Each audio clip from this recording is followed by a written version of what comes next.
Today is a super big day for you because today on the podcast, I am sharing one thing that I do in my dog training, that I do intentionally in my dog training that makes all the difference in the world. I'm going to share with you what it is, why it's important, and how I do it, and the exact mechanics on how I do it, because if you mess this up, bad things could happen. Not dangerous, but not great. Okay, hey, I'm Susan Garrett. Welcome to Shaped by Dog. All of this is going to be free. Free because it comes in the form of a podcast, and of course, podcasts are free. However, if you're watching this on YouTube, you could show your appreciation by giving me a thumbs up right now. That would be awesome. Hey, I gotcha. Okay. That's, everyone appreciates reinforcement. Not exactly what I had in mind, but, I appreciate the thought. Within the body of what I've got for you, I'm going to give you a 5-step formula for your training. You keep this checklist close to your heart. Print it out, and if you follow it every time you train your dog, kaboom. Like I think little cherubs will be singing, every time you train your dog. Good things are going to happen. I promise you. So I'm going to start right off. I'm just going to tell you what those 5 steps are. And if you are listening to this in the car, I promise you will want to take notes. But don't take notes when you're driving. Trust me, I've tried that. It's not a really good plan. What you should do is come back and watch this on YouTube with a pen and paper and take notes. Okay, so really quick, I'm going to whip through these 5 steps, and then I'm going to go back, retrack, and tell you what I mean by all of them. The first 2 we've talked about on many podcasts before. Number 1, have a plan. So before you get your dog out, Bob Bailey, my mentor, he says, think, plan, do. And we've added the word review after. Think about what you need to fix, plan out your training, do meaning train your dog, and then review what you've done via the video that you've got. That's a little bit of foreshadowing because number 2 is manipulate your environment. Here on Shaped by Dog, check out the episode called The Art of Manipulation, where I talk about how you could be saving a ton of time in your training when you manipulate your environment. Along with that manipulation of your environment is you decide where you're going to put your video so you can record what you're doing. So step 1, have a plan. Step 2, manipulate your environment. Step 3, get your dog's focus. Before you do anything, get your dog's focus and drive. Get them so that they're like, yeah, what are we going to do? This is going to be so much fun. Think about dog training like starting a motorcycle, right? So I will preface this and apologize to all you motorcycle people that I know nothing about motorcycles. I've ridden on them a few times, but I've never owned one. But in my hallucination, the process goes like this. You've got your motorcycle covered with your beautiful motorcycle cover. You take the tarp off. You push it out to the middle of the driveway. Then you kickstart it, kind of, and then you give it the juice. Okay, well, step number 3, get your dog's focus and drive. That's getting the juice. That's revving up the engine. Because if you don't do this, you still have that dog, kind of undercover, not really focused or ready to do anything with you. So step number 3, get your dog's focus and desire to train. Step number 4, train a thin slice of the behavior over a thin slice of time. So let's say you plan on training for 5 minutes. You might just train a little bit of the behavior, let's say in 10 or 15 seconds. And then you're going to do the ninja secret that I'm going to tell you about later. And that is in step number 5, which is inject joy between the slices. And if you inject joy between the slices, what you're ending up with is like a joy sandwich called your training session, right? So there's a bunch of analogies in there for you. Your training session as a motorcycle or as a joy sandwich. Pick what you want. I think it was in the early 1990s, I was teaching at a behavior conference, and I taught this acronym, which I shared with all my students, and it is D.A.S.H, D-A-S-H. And all these years later, it's still pertinent to everybody who trains a dog. First, get the D, the dog's desire to work with you. And then you work on the A, which is accuracy, and that thin slice of a behavior, just a little bit of the accuracy. And from Working on the accuracy, your dog's confidence will grow. And with confidence, you get the S, which is speed. So you don't want a dog, when you ask it to sit, to kind of look around and pick its nails and think about it and then slowly lower their butt to the ground. You want them, when you say sit, to boom, sit. And so that speed comes from the understanding of the criteria of what you're looking for. We build our training in layers, interjected with what, guys, right? Joy. So that we've got desire, accuracy, speed, and the last H of D.A.S.H is habitat. And that is, our dogs need to work in many different locations for behaviors to generalize. You know, people say, well, he can do it in the backyard. If you've ever said, but he can do it in the backyard, or but he does it at home, it means that you have not generalized that behavior. You haven't taken it on the road and gone to enough locations for your dog. How many locations is enough? I don't know. It really is 100% dependent upon your dog. My first Border Collie, Stoney, was brilliant. And I basically trained in 2 locations, my living room and the training school where I was working. And then I went out and started trialing her. And she was amazing always. Now, one of my terriers, D.A.S.H, I probably trained her in hundreds of locations before she really was as confident as she could be, right? So I didn't have a set number. Just the more that you train in the different locations, the more you generalize that great behavior. So H is habitat. And a habitat could be your living room, your dining room, your kitchen, your front yard, your backyard, your lower level. So all of those are different H's, D-A-S-H. So those are the 5 steps. D.A.S.H represents really the last 3. And what I want to talk about is number 5. And that is injecting joy between the slices. Because, and this is what I've been doing pretty much for the last 25 years, maybe longer, in my dog training. And I've observed the change in my dog. And what we call this is taking balance breaks within your training. You want to train maybe for 10 or 15 seconds and then break it off and do a balance break. I'm going to tell you now what a balance break looks like, what the rules are when you're using a balance break, and why it's so important to do them. So what is a balance break? It's a break in the action for your dog. For me, often it's a retrieve. I'll use it as a reinforcement for reinforcing something the dog's doing, and then I might throw a toy. She brings it back and we have a nice game of tug. It could be, if your dog doesn't like food or toys, it could be hand targets and you run away. It's something that changes the dog's physiology. It increases the dog's heart rate. It gets them more excited. So that's what a balance break is. And this is why it's so amazing.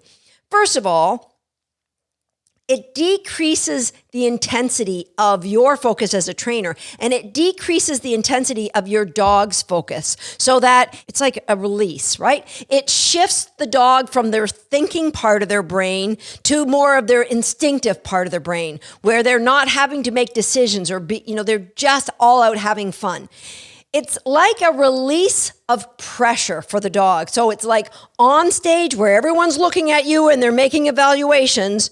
Okay, everyone might just be you, but off stage is something completely different. So when I walk out on stage, now I love it so that there isn't pressure, but at first there is pressure about, all these people that I'm speaking to. And so for people who are a little worried about speaking in front of people, there is a lot of pressure. And when you get off stage, it's the release of pressure. A balance break is your off stage release of pressure for the dog. And honestly, if you're doing your job right as a dog trainer, you should be all in focused on the movement, the nuances of what's going on with your dog when they're training. And you can't hold that focus for more than a minute or 2 at the most. So for me, I like to do it and count it by the seconds, so I can release it and then get back into the zone and get back into that training. So another reason why balance breaks are just so important is if you are working on a behavior, like maybe it involves a bed or a prop of some sort, when you do a balance break and you throw the reward, it gives you a little space of transition so that you can move around training props and the dog doesn't notice, because the key to really good dog training is to keep everything flowing so that the dog doesn't have any downtime where they're navel gazing going, were we training, or what are you doing over there with those beds and the sticks and everything. So when you're using a balance break to transition, it gives you, now obviously you can't like build an arc or anything, but you can just maneuver something that you had up on a shelf. Okay, I'm going to train with this piece of equipment next, and boom, your dog, it comes right back and you play a game of tug, or you can tug while you're moving a bed across the room or opening a crate door. Okay, so it gives you that little moment in time where you can connect your spaces in the training, but there isn't that downtime for the dog. It allows you to evaluate how much your dog loves what you were just doing. So for example, if I was doing hot zone and I was reinforcing my puppy for being in their bed, and then I did a balance break and I, maybe threw their toy and they brought it back and we played, and I took the toy out of their mouth, what they did next would tell me how good a job I did with my last training session. If they jumped right back in their bed, that would tell me, wow, I'm doing a good job, stay on the right track. If they started sniffing around and wandering, it would tell me, well, I didn't do as good a job as I thought I did, because the value hasn't transferred from the rewards into this case, the dog bed or whatever it is that I was training. Okay, number 5, and this is a biggie for our balance breaks. It's an injection of joy. For you, the handler, like a lot of the times, it's just I laugh at my dog. We have fun together, and then you go from balance break to training, and back into balance break and back into training. So there's this great flow. And what ends up happening is you're creating more and more focus for your dog, because there isn't downtime in the training, because training ends up being a joy for the dog, that it evolves as every training session you do is building your relationship better and better and better, so that you end up with a dog that can't be distracted because they just love what they're doing with you. However, there's going to be a however. There are rules, because a balance break is reinforcement. It's saying to your dog, I love what you're doing right now. Let's take a little break, and then we're going to come back and we're going to do more of what you were just doing right now. So there needs to be guidelines that you follow, and I'm going to share them with you right now. Okay, so the rules for your balance break. Number 1, recognize it's a reinforcement. So here's what I see so many people do. They're training their dog, and the dog gets more, the dog's going along and they're doing really good work. They're quick, they're engaged, they're having fun, and you let that session go a little too long, and then the dog's attention starts waning, their focus for work starts, they've just, the pressure's been too much, you didn't give them a break. And when I say pressure, I don't mean that you're hurting them, I just mean that intense gaze, the intensity and the focus that you're putting on them. And so then they start getting sloppy or getting distracted, and that's when people take a balance break. And they go, oh yeah, we probably went too long. Oh, here you go. Now, you might have to do that once in a while, but if you do, give yourself a little smack in the back of the head to remind you that's not good dog training. Once in a while is not going to kill anything, but ideally, it's not going to happen again. So you're going to go to you're going to watch this on video, because you're videoing your training session, and you're going to go, yeah, that was an ill-advised balance break right there. So balance break when things are going well. It's going to be hard. It's going to seem counterintuitive. Things are going fantastic. I need to stop. How does that make sense, Susan? Trust me on it. It makes sense. All right. So take a balance break when your dog is doing great. For me, in my training, what I'm going to do is I'm going to post a video to the YouTube channel, just a little video of me training my puppy, where you can see how I've used balance breaks in my training. So I'll do that right after this podcast goes live. You might want to count reinforcements or time between balance breaks. So it might be, I'm going to give 2 reinforcements and then I'm going to have a balance break, or I'm going to give 3 reinforcements, or whatever it is. Or you might say, I'm going to do a balance break after 15 seconds, after 30 seconds. Really, you shouldn't be going longer than a minute, depending on what you're working on. But if you're working with a new dog, a new puppy, holy smokes, guys, those balance breaks, they should be happening more often than the training, really, because it's all about building relationship. And if you've got a new dog, balance breaks are the way it is. So it might be like, for me, 10 or 15 seconds of training, and then some intense an intense balance break that, if it's a new puppy, it would just be like a little tug session, but that tug session might last longer than the training session. Then we'll go back to training. And then I gradually might build that out to 30 or 40 seconds with the puppy, but that's a really good ratio for new dogs, new rescue dogs, or new puppies. Number 3 rule, you have to be sincere. You really, truly have to be enjoying what you're doing. You're saying to your dog, we're doing this, we're having fun, we're in this together, this is so much fun. You can't be looking at the clock and going, oh, I got so much to do. Oh, I'm just making a mess of this. So you've got to be sincere. Number 4, be intentional about this. Plan out what your balance breaks will be. So I have a couple of toys that I'll use. I might use a smaller toy to retrieve. I might use a different toy to tug. I might even use hand targets and run away, or just chase me games as my balance break. But I've got those planned before my session begins. There are all part of, remember way back at the beginning of this podcast, those 5 steps to an amazing training experience? Step number 1 was have a plan. So in that plan is included how I'm going to use my balance breaks. So there you have it.